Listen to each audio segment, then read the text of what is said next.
Supreme court का 3 रुकनी bench 16 अगस्त को समाअत करेगा। की दरख्वास्त जमानत समाअत के लिए मुकर्रर कर दी गई है। चीफ जस्टिस एजाजुल अहसन की सरबराही में कायम 3 रुकनी बेंच जो है वो 16 अगस्त को समाअत करेगा।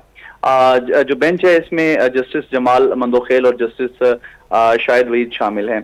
परवेज इलाही ने लाहौर हाईकोर्ट के डिवीजन बेंच का 17 जुलाई का फैसला करदम करार देने की इस्तदा की थी।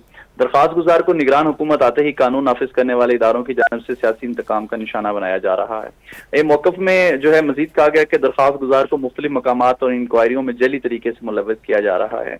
अब मौकफ में मजीद ये कहा गया कि लाहौर हाईकोर्ट के एक रुकनी बेंच ने दरख्वास्त गुजार के 10 रोज की हिफाजती जमानत मंजूर की थी। मजीद कहा गया है कि लाहौर हाईकोर्ट के एक रुकनी बेंच ने दरख्वास्त गुजार को किसी भी नामालूम मुकदमे में गिरफ्तार करने से रोकने का हुक्म दिया था। मौकफ इख्तियार किया गया कि हाईकोर्ट के एक रुकनी बेंच ने दरख्वास्त गुजार को किसी भी ज़ेर इल्तवा इंक्वायरी में सुने बगैर गिरफ्तार करने से रोका था। दरख्वास्त गुजार तमाम दर्ज मुकदमात में जमानत बाद अज गिरफ्तारी हासिल कर चुके हैं। दरख्वास्त गुजार के खिलाफ बदनीति पर मबनी मुकदमात बनाए जा रहे हैं। मौकफ में यह भी दरख्वास्त की गई है कि दरख्वास्त गुजार के जिंदा रहने और आज़ादी की बुनियादी हकूकों की मुसलसल खिलाफ वर्जी की जा रही है। और इसके साथ ही जो है वो चीफ जस्टिस एजाजुल अहसन की सरबराही में ये जो बेंच है अब ये 16 अगस्त को समाअत करेगा। जी निसार आबिद, आपका बहुत शुक्रिया, हमें अपडेट कर रहे थे।